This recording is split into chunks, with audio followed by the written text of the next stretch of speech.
yo quedé cesante. ¿Y tú qué hacías? Me decían, no, yo soy dueño de la mejor heladería de Chile. Bueno, y entonces me nombraban 3, 4 marcas. No, Emporio La Rosa, pero ¿y tu helado? No, todavía no salen, pero van a ser los mejores helados de Chile.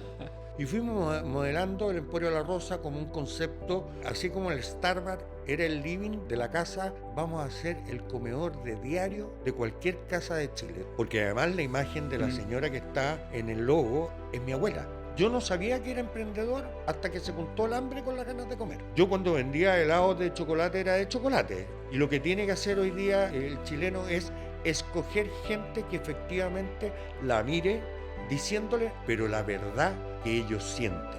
Les compran Emporio La Rosa, te entregan el cheque. ¿Qué sensación tuviste cuando recibiste la parte de la compra de Emporio La Rosa y te hizo pensar, han pasado años de mucho esfuerzo y esta es la recompensa? Mucho orgullo. Yo afortunadamente tengo una discapacidad física. El convivir con gente del Instituto de Rehabilitación Infantil o de la Teletón me demostró que había gente incluso en peores condiciones que las mías. Yo soy un privilegiado. En Chile soy una excepción.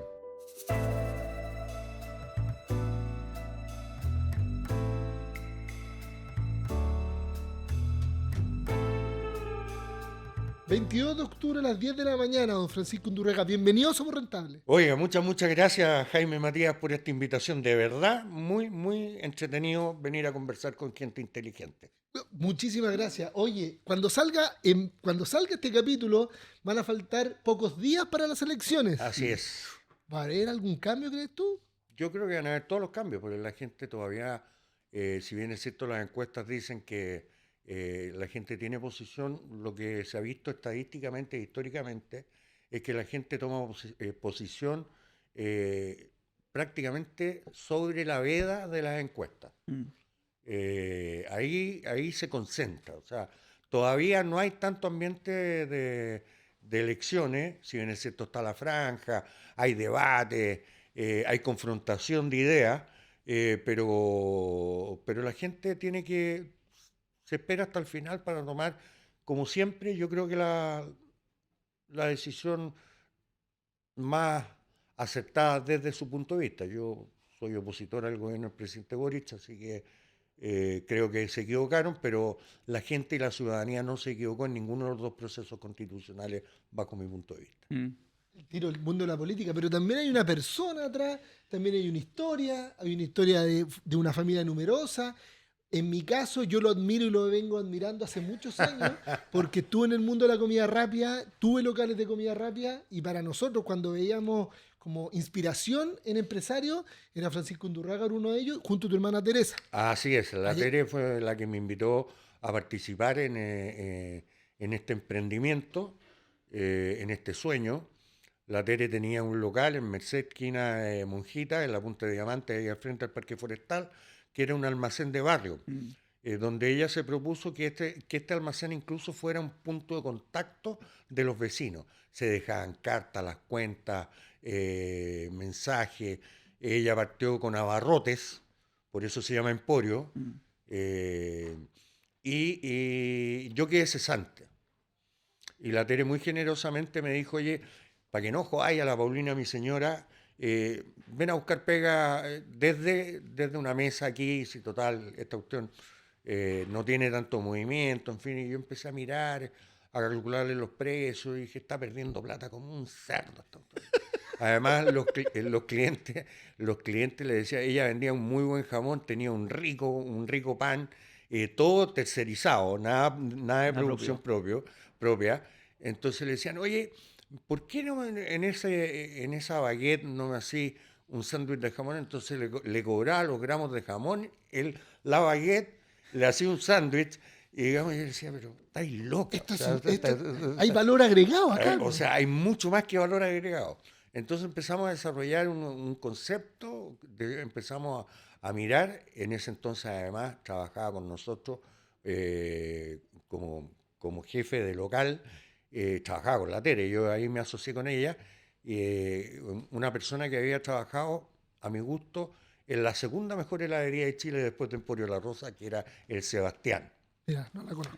No sé si ustedes lo conocen, No, ahí no. en el Dracton, en Andrés de Fuensalía, un local chico que se mantiene hasta el día de hoy, que es fantástico, de verdad es muy bueno.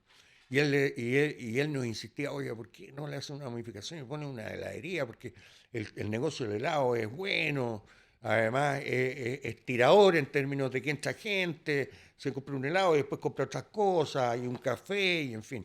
Y fuimos modelando el Emporio de la Rosa como un concepto, así como el Starbucks era el living de la casa, de cualquier casa. Nosotros dijimos, vamos a hacer el comedor de diario de cualquier casa de Chile, donde entra el jardinero, entra el hijo tonto, el primo catete, el vecino mañoso, entran todos, digamos, a esa mesa. Y ahí empezamos a trabajar conceptos y a mirar productos. La Tere y yo nos conectamos con un tremendo empresario y emprendedor que es Dionisio de la Cerda, que es dueño de IMAE. Y IMAE traía las máquinas Carpillán y las trae hasta el día de hoy, y además representaba bases y representa bases de helado italiana de un negocio familiar fantástico que tiene más de 100 años, que es de una familia que se llama Fabri, atendido además por sus propios dueños, eh, y ellos nos enseñaron a hacer helado. Nos fuimos a una feria de helado en Argentina, en Buenos Aires, con las patas y el buche, y yo me dediqué a conversar con los dueños de la heladería para entender el negocio del helado. ¿Y tú qué hacías? Me decían, no, yo soy dueño de la mejor heladería de Chile. ¿Ya? Bueno, y entonces me nombraban 3, 4 marcas. No, Emporio La Rosa, pero ¿y tu helado? No, todavía no salen, pero van a ser los mejores helados de Chile. Ah, con la fe así, pero Bien. bien puesta, y además cuando se junta, y es algo que los emprendedores tienen que entender mucho, y lo deben haber vivido en su inmensa mayoría, cuando se juntan las ganas, el hambre con las ganas de comer, Mm. no hay posibilidad de equivocarse, porque te estás jugando el full. Yo tenía que pagar los colegios de mis hijos, tenía que pagar el dividendo, tenía unos pocos ahorros, pero tenía que hacerlo estirar, estirar, estirar, y esto no había posibilidad de que nos fuera mal. Eh, Llegamos a un mix, una paleta de helado. La Tere es muy creativa, de verdad, muy, muy creativa en materias culinarias. Y dijo, voy a hacer helado distinto. Ah, ¿cómo distinto? Sí, voy a hacer un helado de miel de ulmo, voy a hacer un helado de menta jengibre, voy a hacer un helado de naranja En jengibre. esos años No existía. no existía, No existía, el no existía esa chocolate, propuesta. piña, vainilla. Y la vainilla. Y más que nada, chocolate y vainilla. Una heladería siempre se prueba por el chocolate que tiene o la vainilla que tiene. Así es. Yo siempre he dicho eso. Yo cuando voy a una heladería pido chocolate, y si son 2 sabores, chocolate con chocolate. ¿Ah? Y Muy si es bien. bueno el chocolate, significa que Que la heladería es que buena. la La heladería es heladería buena. o heladería es buena. Exactamente. Entonces, ya, ok, empezamos a trabajar, y ahí nos empezamos a pelear también, porque todos los negocios siempre son discutidos, y sobre todo entre hermanos. Cuando digo pelear, pelear en forma positiva. Decir, no, pero nosotros tenemos que tener los sabores tradicionales, porque aquí tenemos que ganar plata, no ganarnos premios. Pues no sacamos nada con ganarnos Me premios encanta. y ser sí, reconocidos. y última línea Y cero. última línea, Cuota realidad, menos exacto. cualquier cosa. Entonces, cuando lanzamos la heladería, hubo un diluvio en Santiago. Fue un 15 de agosto de, no me acuerdo bien si el año 2010 o 2011, donde se inundó incluso hasta los subterráneos del Costanera Center. ¿Ustedes se Perfecto. acuerdan que Me acuerdo que salió el río. salió el río por todas partes? Y Se llovía, metió. llovía, llovía. Y ya nos había llegado la máquina, teníamos los helados, nos había llegado la máquina exhibidora de los helados. Y la Tere me dice, no, hoy día no, porque está lloviendo. Entonces le dije, mira, no nos va a ir nunca peor que hoy día. O sea, con un diluvio, ¿Queréis conocer el vendiéndola, peor día? el peor día, y de ahí para adelante todos los números van a ser mejores. Ah, no con 40 grados y al día siguiente se nubló, entonces bajó la venta, aquí la cosa iba a ir para arriba. Y efectivamente fue así, fue así. Al principio, para determinar que fuera una heladería, yo me hice un estudio de mercado a pata. Y fue una georreferenciación de la oferta de helados artesanales en torno al Parque Forestal. Caminé para arriba y llegué hasta Manuel Montt, donde estaba la escarcha, y entre Monjitas, Mm. con Merced y Manuel Montt hay una cantidad de cuadras infinitas, la gente Caminé hacia la Alameda, no había nada, caminé hacia el centro y en el centro estaban los Saori 2 y unas cadenas así, pero pegadas a la plaza de armas. Luego no había helado artesanal ahí. Y había un parque que entraban mucha gente, sobre todo los fines de semana. Tenía ahí dos polos universitarios como la Católica y la Chile, la Escuela de Derecho, la Casa Central. Era otro centro de Santiago, Bueno, era un centro totalmente distinto. al que vemos hoy día. Al que vemos hoy día, y además con poca oferta gastronómica en ese entonces. El barrio Las Tarrias no era el barrio Las Tarrias con la cantidad de restaurantes, ¿me entendían? Entonces había que ir. Entonces, un día como el que estamos grabando, que es un día que va a hacer calor, yo salía caminando con un helado y pegándole en la langueteada así para como y veía un niño y entonces ay, la pegaba, entonces mamá, un helado, un helado. Entonces yo, oye, hay una heladería fantástica aquí y allá. Y así partimos. Oye, Francisco, ¿cuántos clientes fueron ese primer día? Ese primer día deben haber ido amorosamente 15 clientes, 15 clientes con suerte en todo el día. Claro, un ticket promedio de 5.000 pesos, Nada, 150, o sea, nada, no pagáis nada, ni la nada, luz de la barquillera, nada. no nada. ¿Qué dijiste tú ahí? Yo dije que no iba a ir bien. Yo sentí y aprendí dos cosas. Los negocios no se hacen para los amigos, sino se hacen para los clientes. Y los clientes no necesariamente son amigos tuyos, sino son gente que confía en uno. En el caso gastronómico, además, nosotros siempre desarrollamos algo que yo vengo del mundo del marketing, entre paréntesis. Así Yo es, soy publicista, fui gerente de marketing De Megavisión. de Megavisión, de la red. Antes fui gerente de marketing de una compañía de seguros de vida. Entonces, siempre trabajamos con la Tere el concepto de que la gente hace fe en la propuesta que nosotros le estamos dando, por muy difícil que ésta sea. Porque en la práctica, lo que hace la gente, sobre todo en alimentos, y a ti te tiene que haber pasado, Jaime, es que en el fondo, a pesar de que tiene los ojos abiertos, cierra los ojos y abre la boca y deja que uno le ponga algo en su cuerpo que es complejo. O sea, porque qué sé yo si el helado me va a gustar o no me va a gustar, si me va a hacer bien o no me va a hacer bien, etcétera, etcétera. Entonces, el trabajar con ese concepto es algo que para nosotros siempre fue culturalmente muy enriquecedor.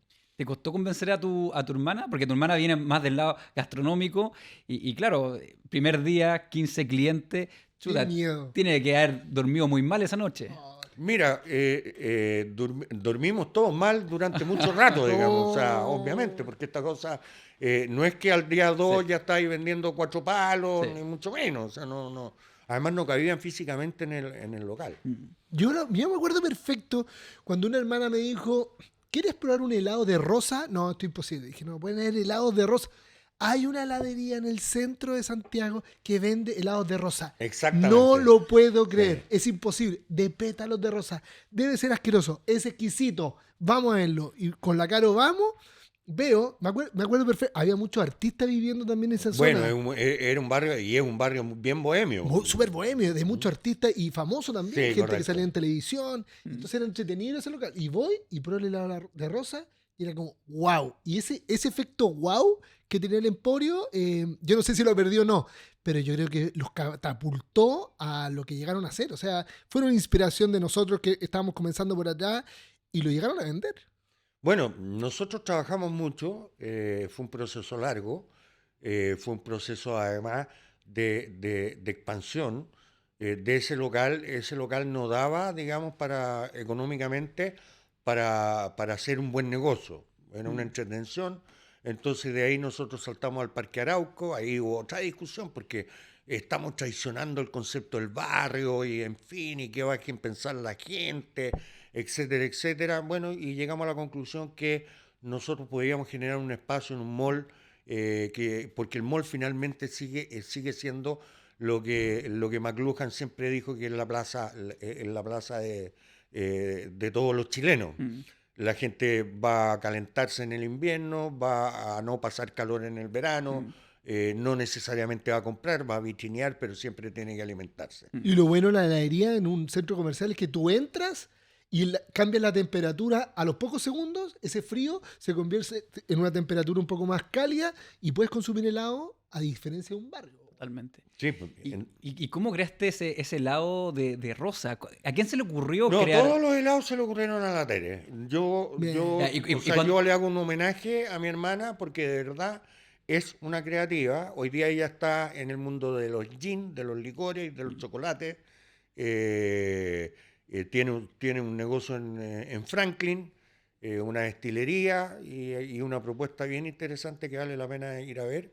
Ella siguió en eso y yo después seguí en la publicidad, pero lo importante del mundo del emprendimiento es, te voy a contar dos cosas que son fundamentales. Cuando nosotros decidimos eh, sacar el segundo local,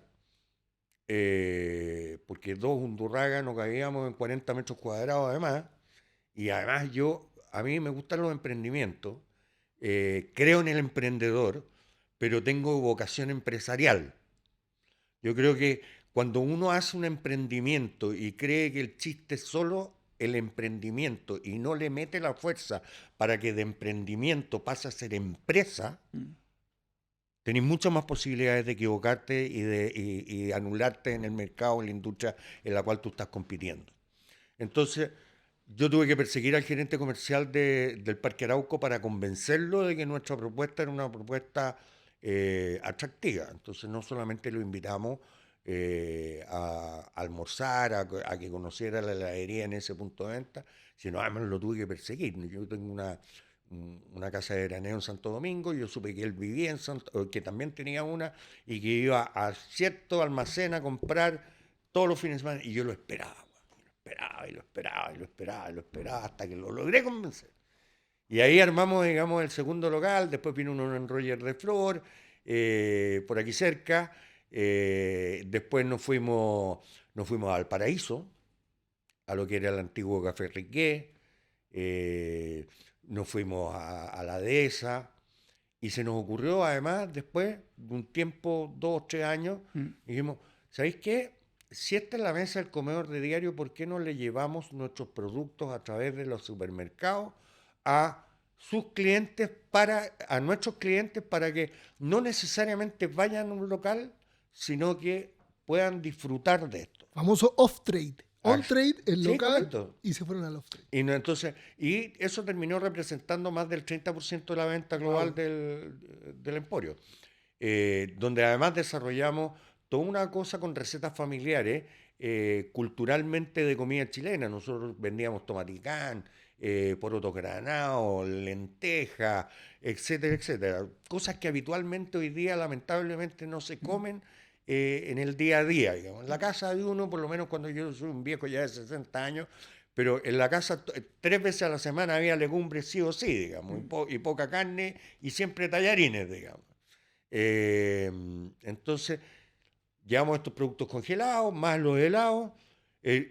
Lo que sí no les recomiendo trabajar con cadenas de frío. Las cadenas de frío hoy día son buenas, El pero cucanchín. es absolutamente un triple trabajo. O sea, el llevar el helado sin que pierda, sin La que cadena pierda fría. la cadena de frío o productos congelados siempre es complicado. Entonces, y ahí crecimos a los supermercados. En supermercados, y con esto concluyo, eh, tuvimos la suerte de que Horst Polman confió en nosotros, fuimos al Jumbo y el primer Jumbo que fuimos fue al Jumbo Bilbao. Yo ahí estuve una semana al frente de la vitrina de los helados para ver qué pasaba.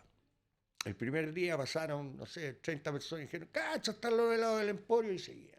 Segundo día, bueno, más o menos lo mismo. El tercer día, una persona agarró 3 potes, lo echó adentro del carro del supermercado, y yo empecé a seguir a la persona, empecé a seguir. Y cuando llegó a la caja, los dejó a un lado. Yo actué de reponedor sin ser reponedor, o los agarré Abandono al de carro. tiro, ¡pa! Y al tiro, y hasta que finalmente, no sé si el sexto, quinto día, logramos la primera venta en el supermercado. Y pasaron, pagó y se fueron.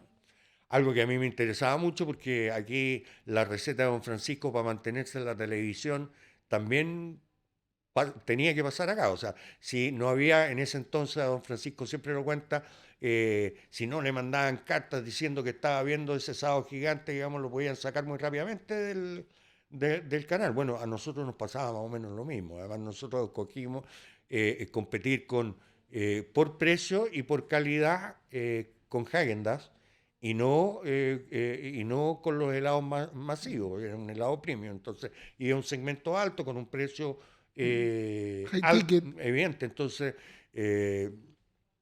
la decisión de compra era siempre mucho Mm.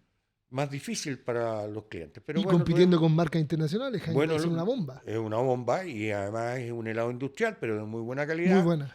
Aprendimos mucho, bueno, y ahí eso empezó a crecer, llegamos a tener 25 locales en dos formatos distintos, uno era la cafetería, heladería tradicional y otro puntos de venta solo de heladería más chico, más liviano. Llegamos a tener 500 personas trabajando con nosotros. Yo, como en mi condición de gerente general, debo haber hecho unas 3 negociaciones colectivas. Trabajamos mucho el concepto del servicio al cliente, incluso nos asociamos en ese entonces con la Universidad de los Andes, que tiene una escuela de servicio, y nosotros le dábamos la posibilidad de hacer práctica a esa gente, digamos, para poder estandarizar, para poder generar un servicio que no siempre lo logramos, pero que está en nuestra vocación, digamos. Francisco pregunta, y de repente llega una persona apellido Bofil. Bueno, las marcas, antes de Gonzalo Bofil y su familia, las marcas de repente te empiezan a pedir más de lo que uno es capaz de darle. A ver. Tú veías que esta marca tenía éxito, que estaba funcionando en Concepción, que estaba funcionando en Rancagua, que tenía una buena atracción en Valparaíso, aparte que en los supermercados andaba bien, estábamos en las 3 cadenas principales, estábamos en Líder, Jumbo y Unimark.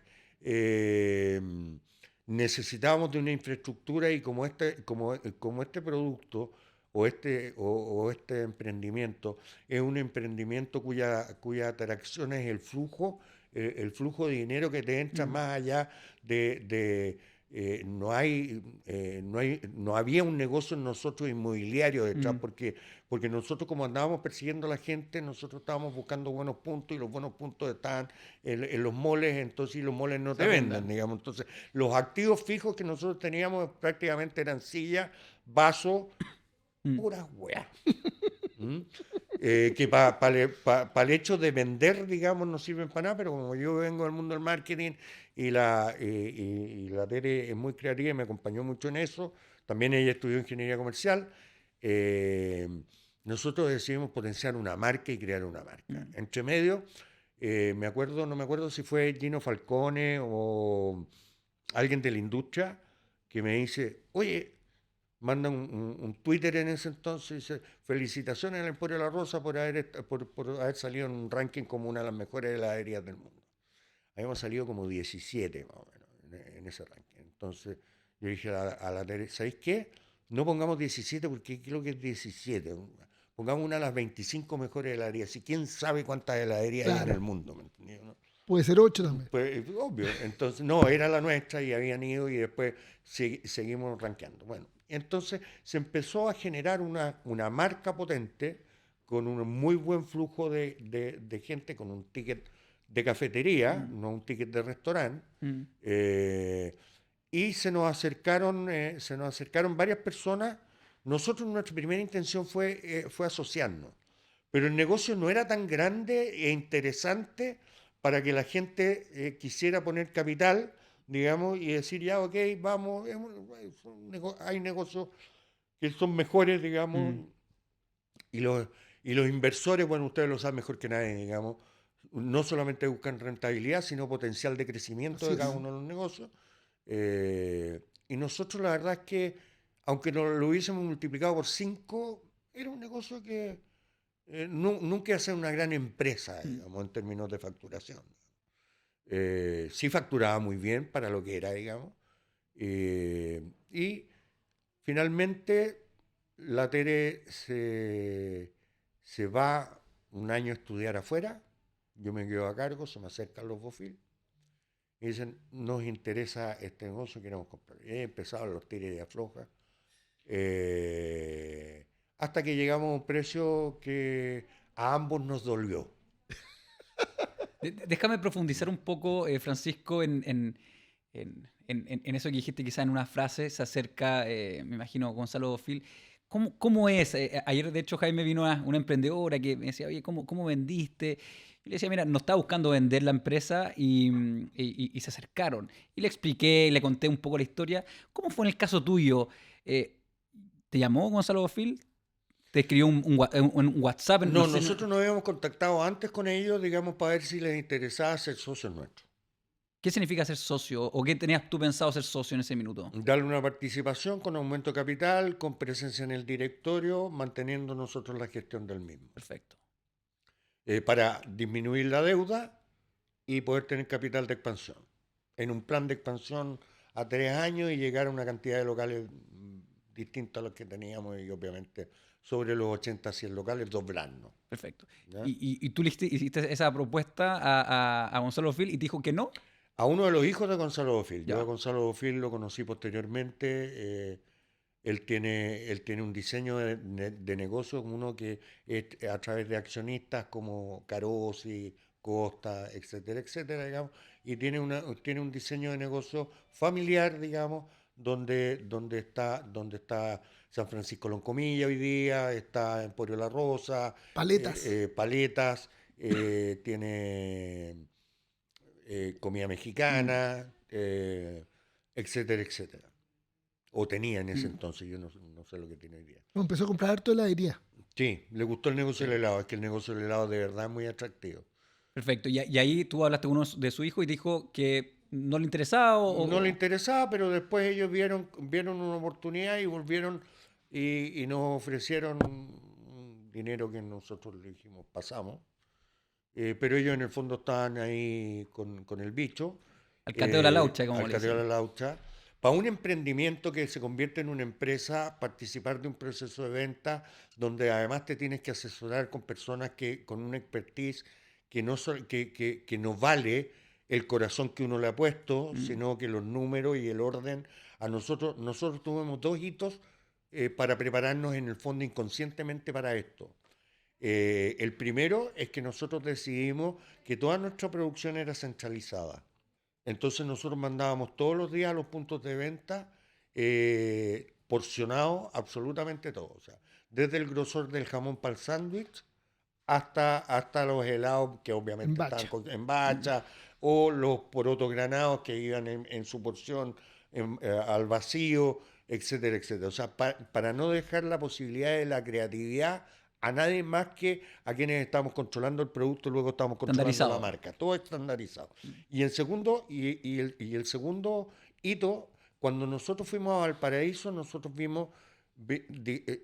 dijimos, lo que vamos a hacer aquí en el fondo va a ser una franquicia sin franquiciado. De tal forma, si somos capaces de mantener la calidad, el servicio, el ambiente, el concepto a 120 kilómetros de distancia, pero lo suficiente, digamos, para que tenga una autonomía y se pueda regular de una forma determinada, digamos, y ver si es que esa cosa funcionaba o no funcionaba. Porque finalmente cuando uno está en el servicio, si no estandarizáis, Mm. yo sin ser ingeniero amo los procesos Mm. y creo que es lo que le da, incluso en forma mayor a la propuesta, el éxito Mm. a lo que tú estás planteando. Y desde ese punto de vista nosotros dijimos, ya, ok, entonces teníamos ya un manual, teníamos estandarizado con el apoyo de estas chicas que venían de la universidad, que habían estudiado servicio, Perfecto. ¿me entendió, no? Eh, ahí hubo un tiraje a la chimenea para mucha Mm. gente, que ocupó otras posiciones, y después el due diligence, Que estaba ordenadito. que Expliquemos, tuvimos claro, que expliquemos ordenar. qué significa eso, porque hay gente que nos está viendo que quizás no sepa bien qué es lo que es el due diligence. Bueno, básicamente mostrar desde los contratos de trabajo, pasando por los arriendos, el estado de la caja, los balances debidamente auditados, no un balance Mm. escrito en un papel confort, Es el digamos, escáner Es un completo. el escáner, escáner claro. completo de la empresa. sin revelar las recetas, obviamente, que era parte fundamental de lo que estaban comprando, pero bueno, o sea, uno no puede entregarse al Lógico. principio con esas cosas, pero en el fondo uno, como nos enseñó un almacenero muy, y que yo lo creo hasta el día de hoy y lo ocupo en la política, me dijo, para tener éxito, uno no tiene que estar de espalda al cliente, sino que siempre tiene que tener el ombligo pegado a la vitrina. Y eso significa que siempre vaya a estar mirando al cliente, observando las conductas y todo lo demás. Bueno, en este caso, nosotros teníamos que ser lo suficientemente transparentes, digamos, para que este negocio, digamos, Resultara. resultara y fuera creíble. Y fue creíble. Y yo creo que la familia Bofil lo hizo muy, muy bien en términos de comprar una marca que ha crecido, una marca que es parte de Chile. Mi gran frustración es no haberla podido llevar fuera de Chile. Fui a Lima, también con el Jumbo, a ver si la podíamos vender allá. En Perú, y les pongo como, les doy un dato, la verdad es que el mercado del helado no está muy desarrollado. Yo puse locales en Mm. Perú de achoclonado y duraron 3 meses. Sí. Y lo tuve que cerrar. Oye, la pregunta del millón. ¿En cuánto vendieron el Emporio No, La Rosa? eso secreto del contrato. ¿Ah? A esto tuve que Eso- sacarla. Eso Lo solo calculo. sabe quien firmó el cheque. Oh, Es impuestos internos porque se pagaron los impuestos que había que que había que pagar. Oye, y, y entonces, cuando uno se imagina la venta de este tipo de empresa, ya siguió avanzando la negociación con, tengo entendido, con el hijo de Gonzalo. Sí, los abogados, Y los abogados, ¿cuál es cómo sigue el proceso en la práctica? Que al final ustedes se ponen de acuerdo y después los abogados empiezan a conversar. Sí, ¿Cómo correcto. avanza? O sea, básicamente nosotros teníamos que dejar no dejar que el negocio se cayera. Mm. Tampoco podíamos comunicarle a mucha gente dentro de la empresa, digamos, Sí. que esto Es estaba sensible, sucediendo, porque claro. es muy sensible, Mm. porque además cuando uno habla de 500 personas trabajando, modestamente uno al menos está afectándole la vida a 2.000 personas, Claro, a familias. a una familia. Mm. Entonces, no son solo números, sino que son personas. Mm. Entonces, el cuidar los recursos humanos, el mantener la empresa pujante con meta, vamos a ir a tal parte, vamos a hacer esto otro, este lado no resultó, lo vamos a retirar, vamos a probar otro. Al final nosotros teníamos más de 50 propuestas de helado para una vitrina de 24 sabores.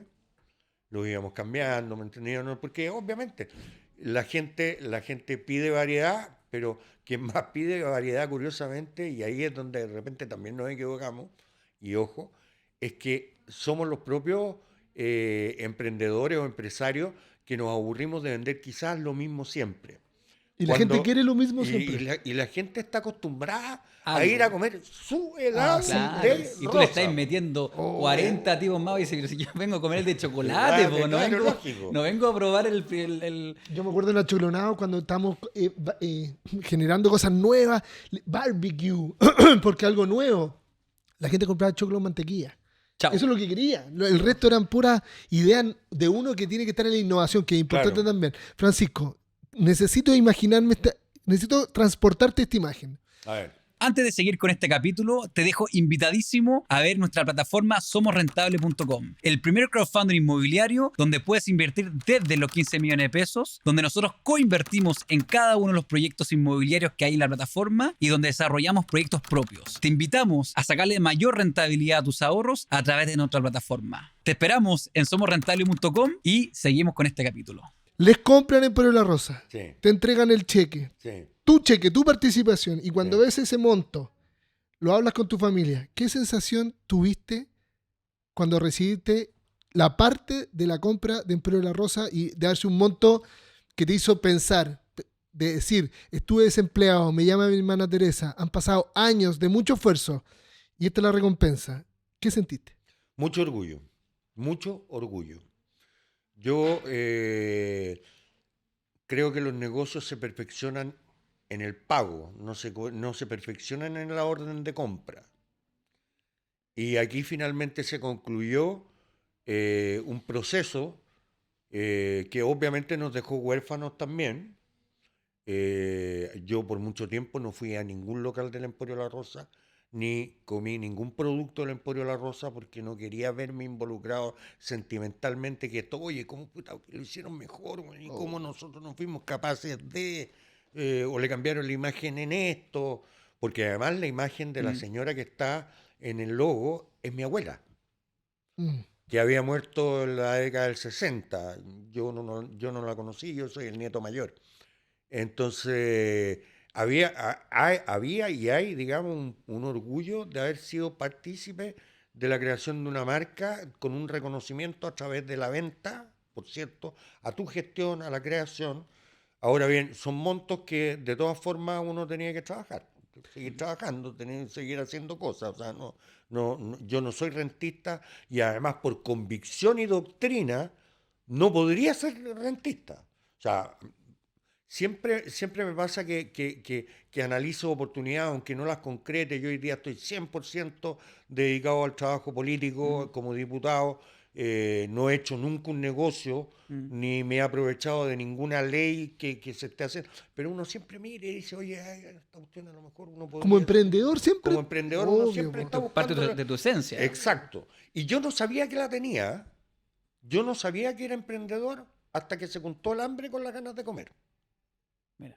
Yo había sido siempre un muy buen ejecutivo, además trabajé en empresas de verdad importantes como el Banco de Chile en la década de los 90, como una agencia de publicidad pequeña que fue la primera que me dio la oportunidad de trabajar, que fue la Verónica Montt, que era una agencia que tenía Hotel Carrera, tenía algunas cosas de CCU pequeñas, en fin.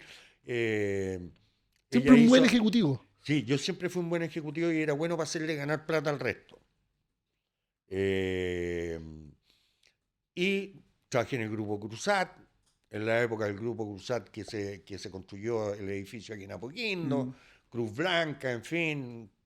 Después me fui a trabajar al Grupo Claro. O sea, no es que haya trabajado, digamos, en cosas menores, digamos. Podías haber hecho una carrera ejecutiva brillante De hecho, la de estaba alguna haciendo. manera. Yo me equivoqué porque me fui a una empresa que no nos llevamos, no conciliamos la forma de hacer las cosas entre los dueños y quien la estaba gerenciando, que era yo en ese instante. Pero también me sirvió. Yo no es que le voy a dar las gracias a las personas que me despidieron, por cierto, porque no tengo, o sea, igual cagué sangre. Mm. ¿Mm? Pero es parte de la formación. Si Digamos, yo partí en la vida, te llevó a esto. me llevó a esto. Exacto. Y yo creo que la vida hay que tomársela con pasión, con sensatez, con claridad. De repente uno tiene que salir de la caja, mirar la caja. Uno tiene que ponerle el alma a los proyectos, pero no mirándose el ombligo, sino mirando y ser frío para poder tomar decisiones que de repente son difíciles, que a ustedes les tiene que haber tocado y a la gente que emprendió ¿A quién no? le ha tocado. De partida, digamos, no necesariamente los equipos que parten son los equipos que culminan. Francisco, para ser político se necesita ser emprendedor. ¿Es una especie de emprendimiento? Yo creo que a mí me ha ayudado mucho. Hay gente que para ser político se necesita ser médico, abogado, en fin. Yo creo que la conexión con el mundo privado para trabajar en el Estado siempre va a ser importante. Fíjate que nosotros, y hablo de nosotros porque me vi involucrado en eso y ustedes también, a finales de los 80 en Chile se empezó a desarrollar un concepto que era el servicio al cliente. En la década de los 90, yo no me acuerdo si fue con el presidente Frey o con el presidente Lago, los carnets de identidad te los entregaban en la pasada. Tú entras por un lado, te sacas la foto, te ves la ¡Pum! huella, y salías con tu carnet, con el carnet de chofer también. Sí. Se plastificaba así. Y listo. Y en el de chofer, calcula tú, convenciéndose el médico y todo, y salís con tu carnet. Hoy día te demoráis 2 semanas, un mes en tener un carnet de identidad. Todo ese vigor del servicio al cliente yo creo que se perdió. No se puso al Estado al servicio de las personas, sino que las personas al servicio del Estado. Yo estoy postulando a la reelección y me volvieron a pedir por tercera vez, porque es mi tercera reelección, certificado de nacimiento, que lo tiene el Estado, certificado de educación, que lo tiene el Estado, declaración de intereses y patrimonios, que también la tiene el Estado, porque yo soy parlamentario y todos los años tengo que hacerla, pero tuve que volver a hacer todos los papeles de nuevo. Hay mucho papeleo, hay mucho conocimiento que hoy día el Estado tiene de uno que lo tramita constantemente. Y yo creo que el haber vivido la vida al revés, en términos que uno tiene que facilitar, tiene que generar espacios para hacer transacciones, ya sean productos o servicios, te da una forma de legislar, de hacer política, que por lo menos a mí me ha servido mucho. Además, perdona, y con esto concluyo esta parte de la conversación, la, la política finalmente vende ideas. Yo vendí seguros de vida, y los seguros de vida no los ocupa la persona que lo contrata y lo paga. Entonces, si uno no es capaz, digamos, de vender una idea, de vender un concepto, de vender un proyecto, una política social, yo creo que eres un mal político. Y se lleva al servicio al cliente. Si tú tienes un local, si no tienes servicio al cliente, no vas a vender. Si no vendes, mueres. ¿Qué le pasa a una municipalidad si no tiene buen servicio al cliente? Nada. Nada. Eso es, pues. Eso es.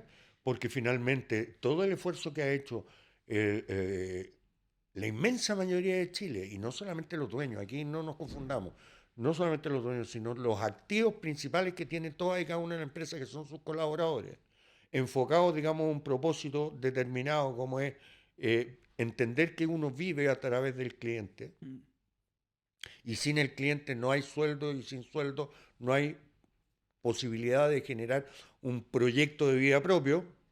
Estamos liquidados. Francisco, ¿te querés llevar al mundo de la política? Encantado. Mucha gente nos sigue y ve el podcast por tema político. Y eso que nosotros no somos los más instruidos en el mundo político. Pero parece que las preguntas nos nacen.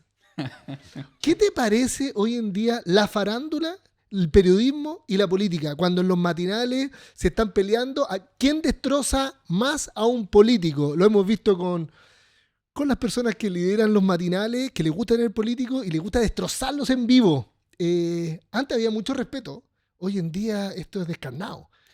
A ver, yo creo que, o sea, por cierto, no me es cómodo. Aquí en el fondo se está buscando el facilismo, ¿ah? Yo creo que los medios de comunicación están rentando mucho a través del populismo.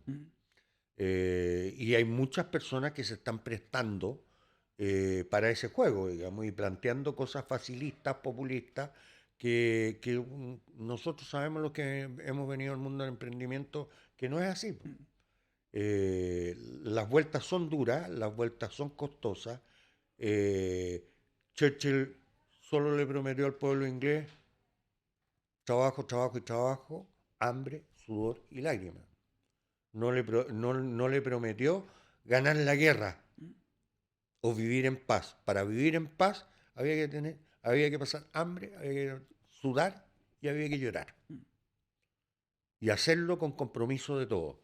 Yo creo que nosotros, la política, y ahí yo me tengo que meter en la política, yo soy político, yo llevo ya 10 años metido en política, en la práctica. Yo creo que nosotros nos irrespetamos. Nosotros no somos claros en nuestras posturas. Los que hemos tratado de ser claros en muchas posturas, y perdonen que hable como en primera persona, fui el único de los políticos que hoy día están disputando la candidatura en el Distrito 11, que es Las Condes, Vitacura, Barnechea, La Reina y Peñalolén, que se opuso y se ha opuesto a todos los retiros. Olvídate cómo me escupían. Obvio. Olvídate Antipopular. cómo me criticaban. Pero yo sabía que eso iba a generar inflación. Yo sabía que eso iba a rebotar en el mercado de capitales, que es necesario para poder generar buenos créditos hipotecarios, como yo los tuve para comprarme mis casas. Nunca a lo mejor las terminé de pagar, pero en el tema, el costo de la vida se nos fue a las pailas, no lo vamos a recuperar nunca más, nunca más. Y ese daño por políticos facilistas que dan cantos de sirena y que además lo curioso es que son inmunes, po.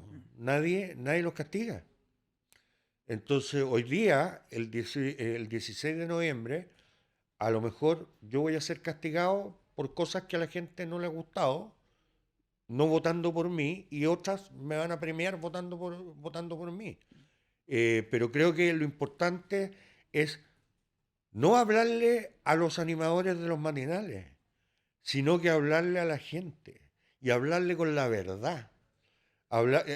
Señalar, digamos, que no puede ser posible que durante una cantidad de tiempo determinado el Estado de Chile a través del Ejecutivo haya sabido, digamos, que estaban cobrando en exceso la luz, pues, weón. ¿Y quién paga aquí? Moya. Y además seguimos pagando el exceso hasta que venga una ley y el ministro dice, hagamos una ley corta y rápida. ¿Qué es lo que es una ley corta? Una ley rápida para poder agilizar este cuento. Chuta, yo estoy dispuesto a concurrir con mi voto, pero la pregunta del millón de... ¿Y si esta, no por madrugar, se llega más temprano? ¿Y si esta ley queda mal hecha?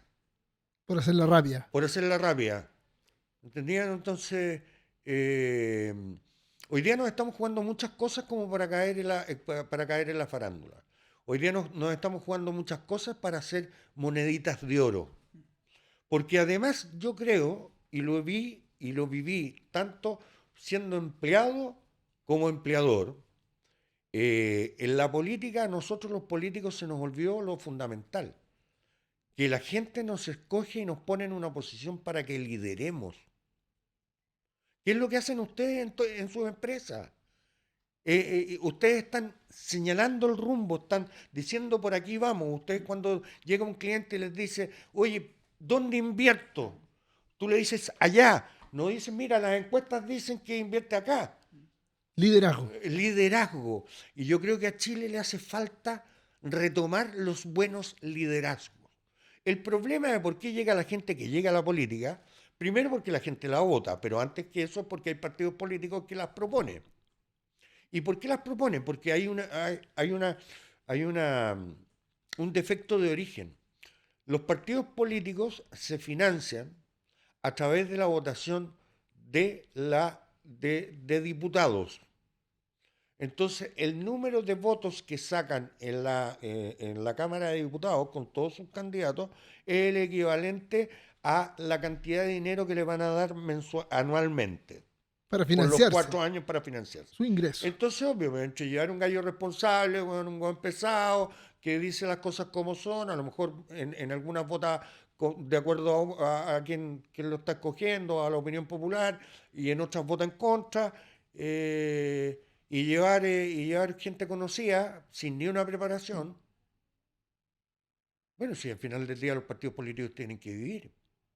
Entonces, cuando estamos repensando el sistema político, y yo estoy de acuerdo, incluso Evópolis, siendo un partido pequeño, corría riesgo porque el gobierno trancó la pelota con la reforma política de desaparecer.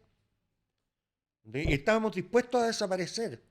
Obviamente que trabajamos para no desaparecer, digamos, y no hacer un gesto testimonial, sino que creemos que nuestras ideas liberales de derecha son importantes para la construcción de un mejor país. Eh, pero, pero si todo va a ser, digamos, por mi propia estabilidad, por mantenerme al medio del rebaño, tibio y calentito, y que me conduzca el mismo, bueno, entreguémosle la administración del Estado a la Asociación de Encuestadores de Chile, po, y saquemos un promedio y listo, y para allá vamos. Po. Entonces, aprobemos el aborto porque la gente está de acuerdo en el aborto, o la pena capital porque la gente está de acuerdo, pongámosle, dinamitemos a todos los migrantes porque hay que hacerlo, expropiemos todas las empresas porque en una de esas la gente está de acuerdo, o hagamos negociaciones ramales porque las encuestas dicen que es lo que hay que hacer. ¿Y quién se preocupa del Estado como Estado? Como una parte que siempre va a existir, pero que tiene que ser un facilitador y no un estorbador. Hoy día Cualquier proyecto inmobiliario se demora ¿cuánto? Años. Años. Y la carpeta que te exigían en el año 90 tenía, no sé, 40 páginas y hoy día la carpeta para hacer el mismo proyecto en la misma esquina tiene 3.500 páginas. Ustedes lo saben mejor que yo Sí, no, no, es terrible. yo no lo vivo, pero lo observo. Mm. ¿Entiendes? Entonces, hoy día tenemos la oportunidad de escoger gente que haga bien la pega o que intente hacer bien la pega. Yo cuando vendía helados de chocolate era de chocolate y el pan con palta era una tostada con mantequilla, no con margarina y no con un suplemento de palta, sino con palta. Y lo que tiene que hacer hoy día el chileno es escoger gente que efectivamente la mire a la cara, con el ombligo pegado a la vitrina, mirándolos directamente y además diciéndole a lo mejor no la verdad absoluta, pero la verdad que ellos sienten y no ser acomodadizo a la verdad, ni yo no te voy a responder la pregunta como tú quieres que, o como piensas que yo debería responder, o sea, responder, y esto es el chiste de este diálogo, digamos, como yo lo pienso. Así es, pues. Así se crean los cambios. Sí, A sí. mí yo te voy a decir algo, algo que no te lo había dicho yo, Matías. Yo sigo Me pongo a... nervioso con esto. Te Ya. estoy nervioso. Yo he seguido la historia de Francisco, Pancho. perdón, de Pancho, he seguido la historia. Para mí un inspirador como empresario y como emprendedor. Sabía que había sido gerente de marketing de Mega. Tengo mucho para preguntar del mundo televisivo. Muy creativo, de una madre artista. Así es. Lo vi una vez hace poco en un semáforo a las 7 de la mañana promoviendo ahí su candidatura. Y yo dije, yo lo tengo que tener en el podcast. Hay mucho que sacar. Desde la levantada a las 7 de la mañana, del emprendedor, de su historia, a mí por lo menos me ha inspirado mucho y soy de los felices de tenerlo acá. Aparte que conozco a familia tuya, primos tuyos, tíos tuyos, no sé. A mí me gusta mucho la historia, sobre todo el Emporio. Buenísima, no, totalmente inspirador. Oye, ¿te gusta que digan Pancho? No, Sí. no Francisco, Pancho. Ya, Pancho. A mi hermano le dicen Pancha. He luchado 60 años porque en mi casa mis tíos, los que todavía viven, digamos, y mis primos mayores me dicen Panchito, porque yo soy hijo de Pancho.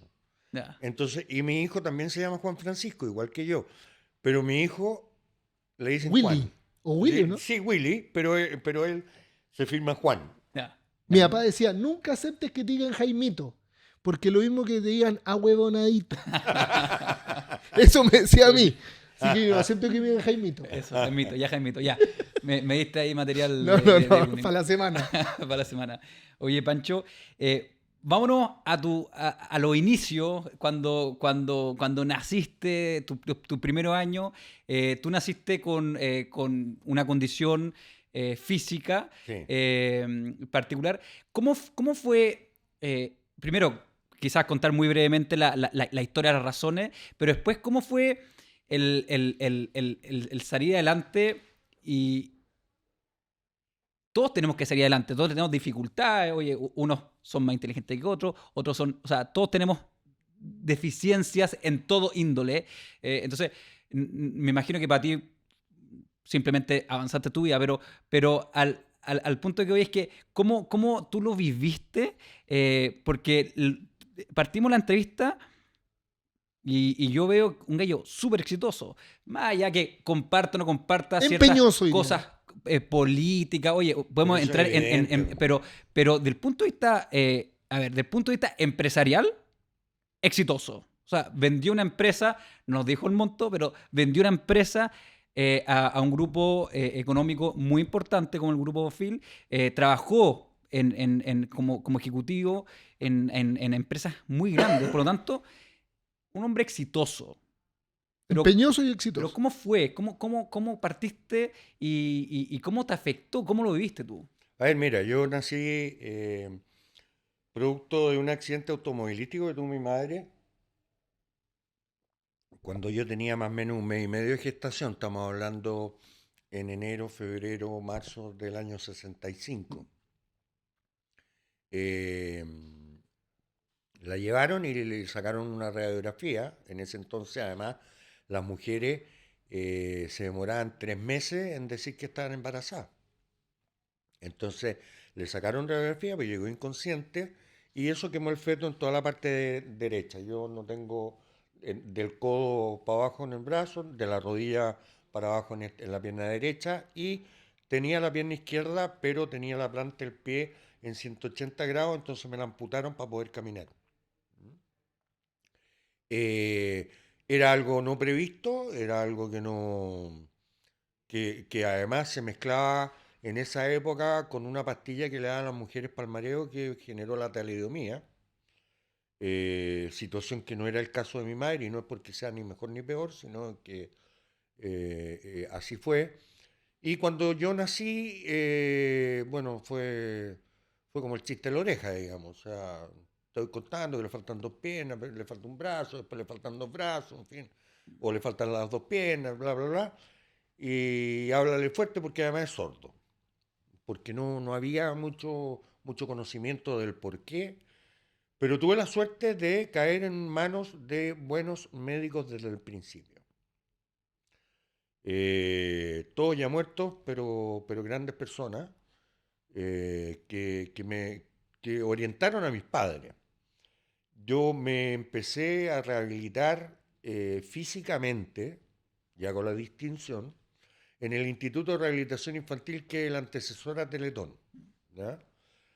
Pero yo no habría concluido mi vida hasta este minuto si no hubiese sido por la fuerza y la garra de mis padres, mi madre y mi padre, quienes valientemente, sin conocimiento alguno en términos de cómo hacerlo, optaron por exigirme en forma amorosa pero estricta, eh, hasta buscar cuáles eran mis límites.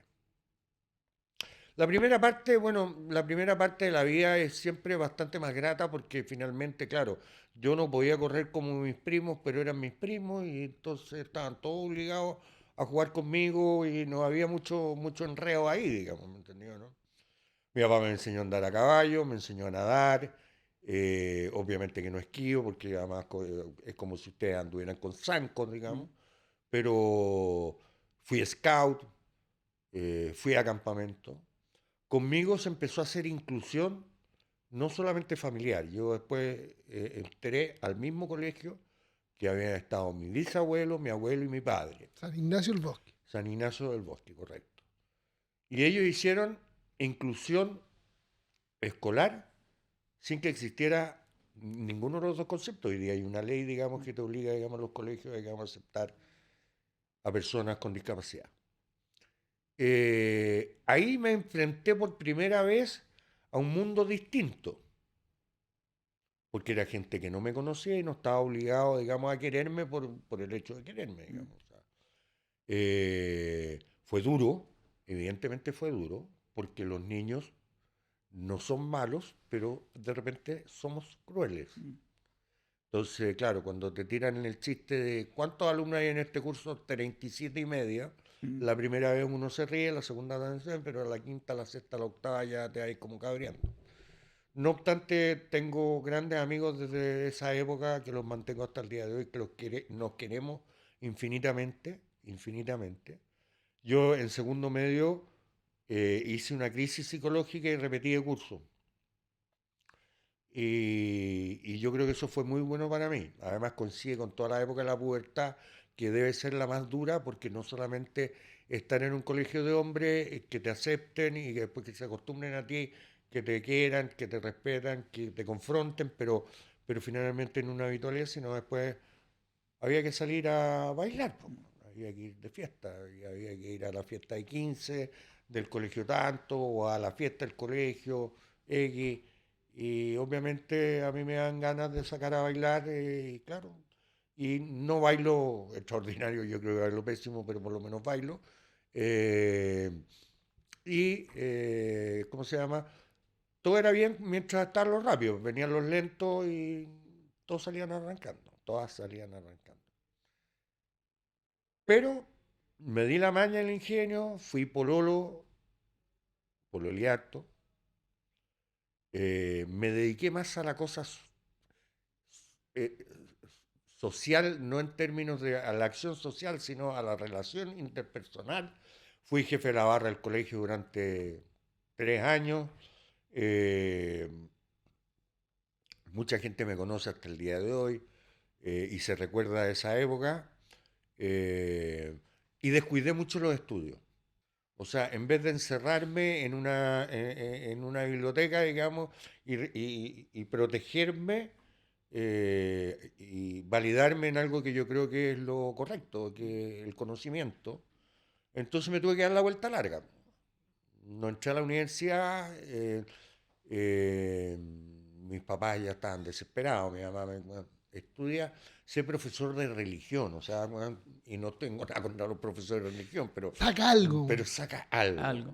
algo. Y ahí estudié, trabajé en una radio, y ahí el tema de las comunicaciones, dije, en realidad quiero saber cómo pasan, y por eso estudié, y entré a estudiar a la Escuela de Comunicación de la Mónica Herrera, que es una escuela que ya no existe, pero que fue una escuela muy gravitante en el mundo de la publicidad de la década de los 80 y los 90.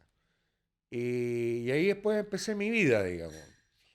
¿Cuándo en esa historia conociste a tu señora? La conocí ya trabajando ya.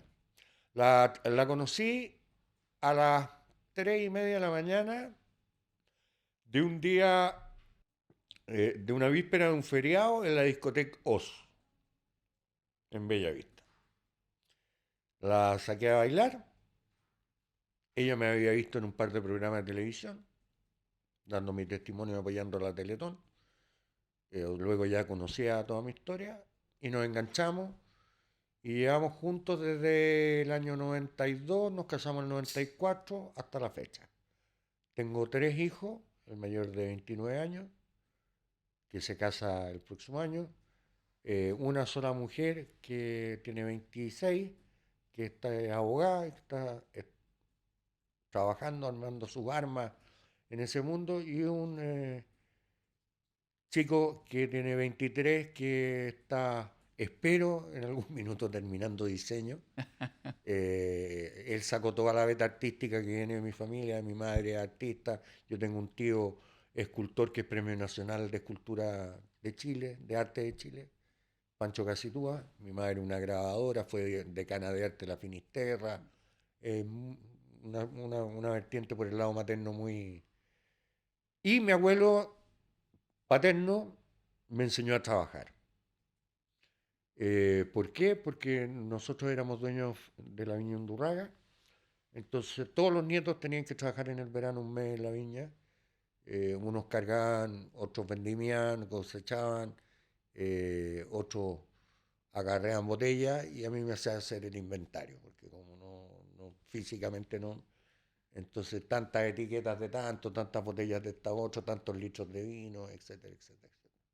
¿Hubo algún momento de que te echaste a morir en tu vida? ¿Tú recuerdas algún minuto y dijiste, sabes qué? Y me acuerdo mucho la entrevista que le hicimos eh, Adolfo Almarza. Adolfo, que es distinto porque en el caso de él perdió Sí. sus dos, entonces él de alguna forma llevaba una vida, pero era chico y perdió sus dos piernas, entonces es un poco distinto, pero ¿tú recuerdas en algún minuto de tu vida que dijiste, sabes que, no sé, ya estoy superado? Me imagino efectivamente la pubertad, son momentos que un montón de hormonas, entonces ¿te acuerdas tú en algún minuto de tu vida que haber sentido algo así?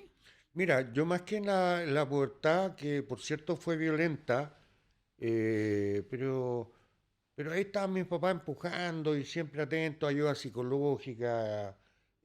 Fueron eh, muy capos en ese sentido. Tú tenés razón, entre paréntesis, en el hecho.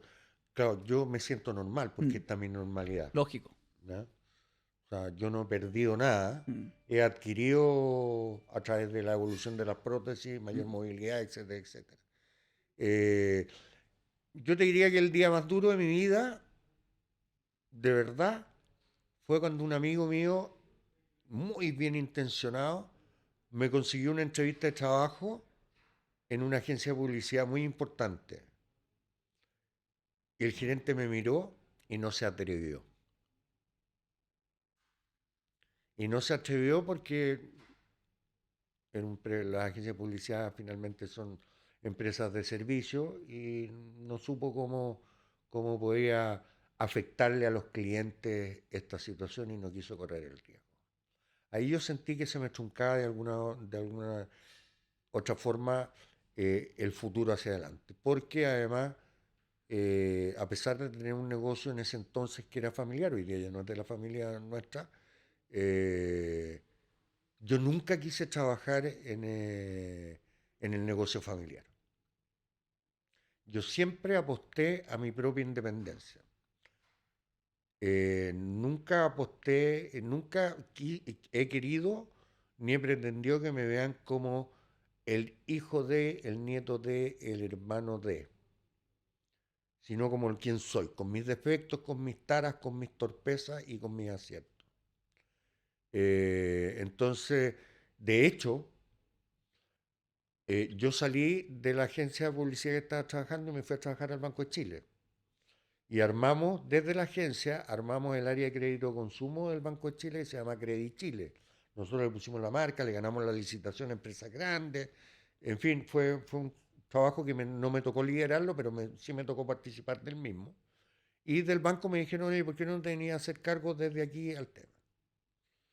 Y yo estaba súper contento en el banco. Era un banco distinto al banco de los Luxig. Era un banco donde el señor Vinagre, que terminó siendo presidente del banco, partió de cajero. Era un banco que te ofrecía en ese entonces, digamos, toda la estabilidad del mundo. Y en una entrevista típica con alguien de recursos humanos me dijo, no, tú lo hiciste, y aquí nosotros tenemos N cantidad de beneficios, tus prótesis, te vamos a ayudar a comprar mejores prótesis, en fin, y además con la vinculación que nosotros tenemos con la Teletón, entonces, y yo sé que me lo dijo de buena forma. Yo cerré la puerta y empecé a buscar pega. Ya el trato es distinto. No, no es porque el trato, porque, o sea, yo quiero darle seguridad a mi entorno, pero nadie tiene comprado el futuro. ¿Me entendido? ¿No? Yo cuando me casé, bueno, la apuesta no solamente la hice yo, también la hizo la Paulina, mi señora. Yo hoy día estoy llegando a los 60 años, todavía tengo movilidad y de repente me he caído y no me he quebrado, pero qué sé yo qué me va a pasar el día de mañana. Y a lo mejor termino en una silla de ruedas. No lo sé, no lo sé, pero no me va a limitar esa situación, no para cometer pelotudeces, sino para desarrollar mi plan de vida. Y mi plan de vida hoy día gira en torno a mi familia, en torno a la política, en torno a mis amigos. Y desde ese punto de vista, lo más duro fue eso, más allá incluso que me hayan despedido en una época posterior de una empresa. ¿Me entiendes? Mm.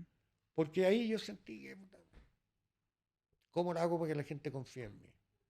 Y ahí empecé a estudiar más y ahí empecé a agarrar cursos de aquí y allá para aprender de mejor forma.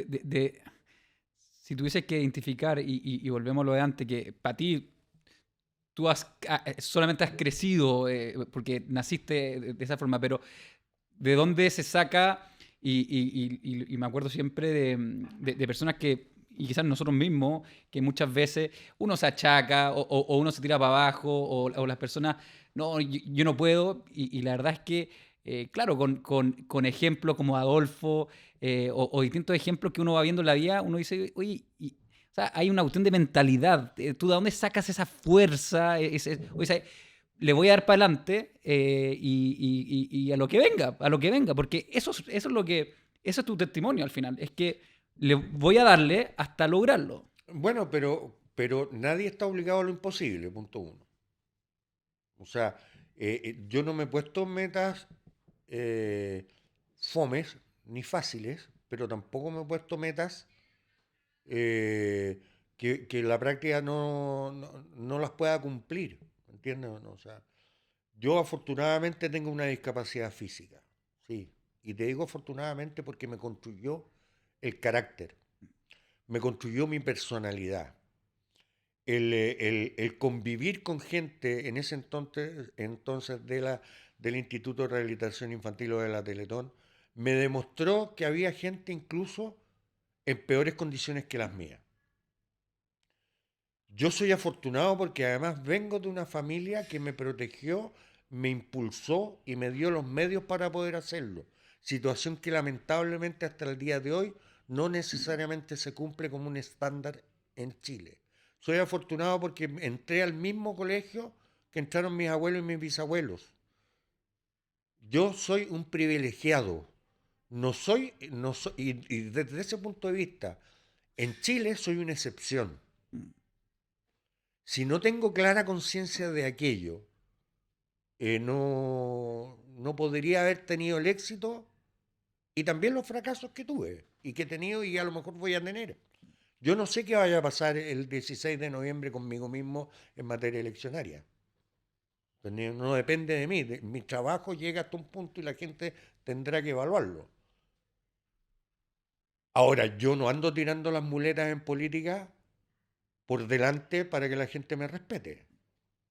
Tampoco lo hice como empresario y tampoco lo hice como ejecutivo. Formé, nosotros éramos bien tirados para arriba con el Emporio de la Rosa, entonces incluso fuimos socios de la SOFOFA.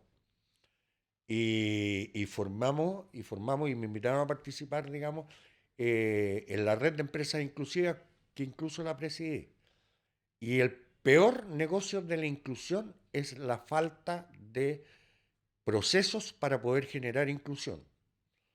Típicamente, los empresarios, en ese entonces, estoy hablando hace ya 10 años atrás, decían, no, es que yo tengo una nieta down, entonces vamos a hacer inclusión porque o tengo una persona de tales características, vamos a hacer. Claro, pero llega una persona con discapacidad, se la sientan al lado en contabilidad o donde sea, digamos, a una persona y quien hace la inclusión es la persona al lado.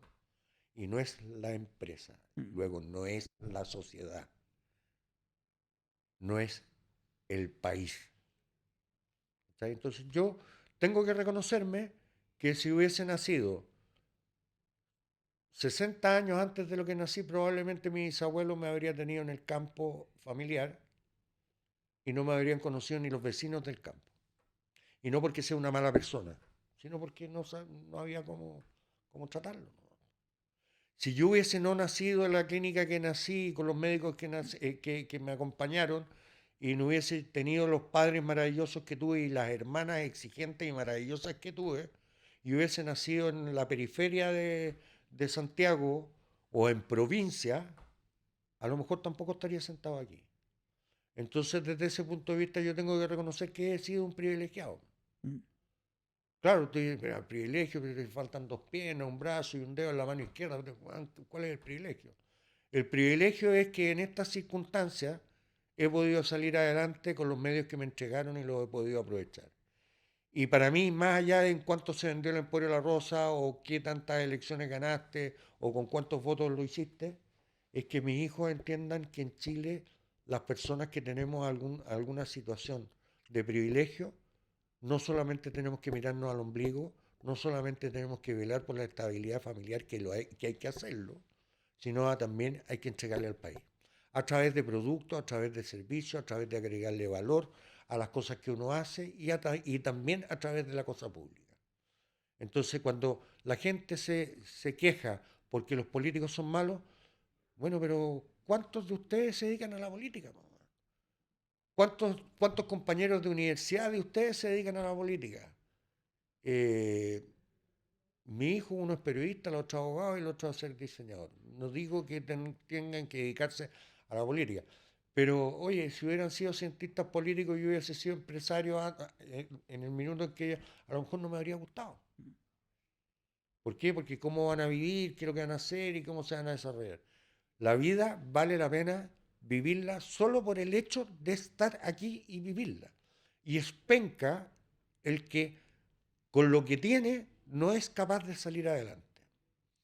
Y yo creo que hay mucha injusticia en este país, todavía, provocada precisamente por las diferencias abismantes que existen entre mi distrito y un distrito rural de la propia región metropolitana con 20 kilómetros de distancia entre una escuela de una municipalidad de acá y una escuela de una municipalidad en La Pintana.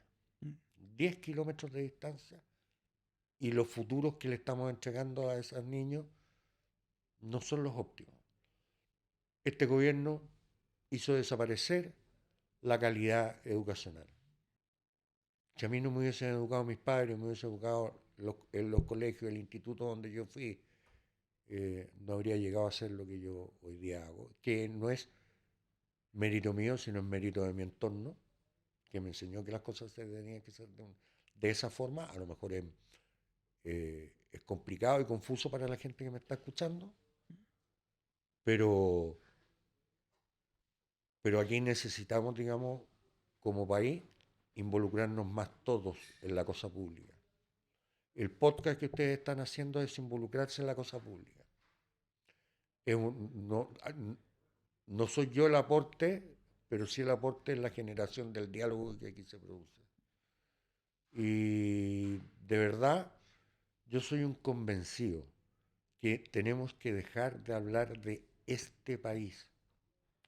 Tenemos que hablar de nuestro y mi país.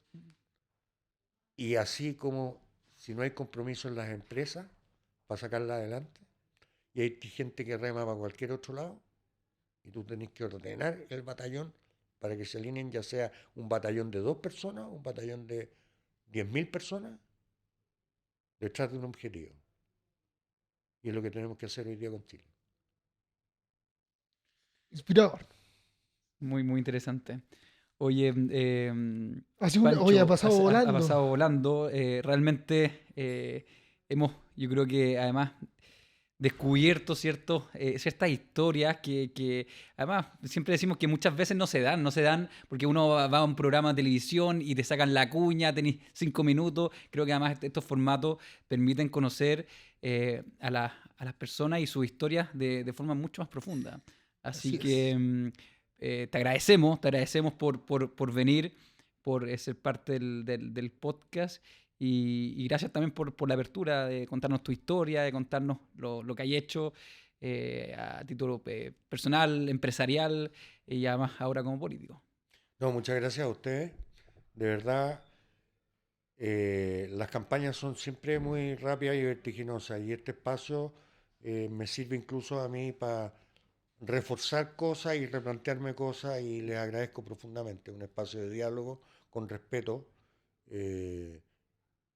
Espero que no se enojen mucho conmigo y que no me castiguen en términos de memes, que me han hecho muchos memes, algunos muy buenos, yo me he reído harto. Pero ya estoy bien cansado que me digan manco retamboreado, digamos, porque díganme que las ideas son malas, pero ya el físico, ¿qué? Si es lo que hay, ya no lo voy a mejorar. Pancho, agradecerte nuevamente, inspirador, un ejemplo inspirador, sobre todo para emprendedores como nosotros, que sabemos que en base al esfuerzo se sale adelante. Muchas gracias. Y don Matías. Si Dios quiere, nos vemos el próximo capítulo. Así es, que estén bien. Cuídense. Chao.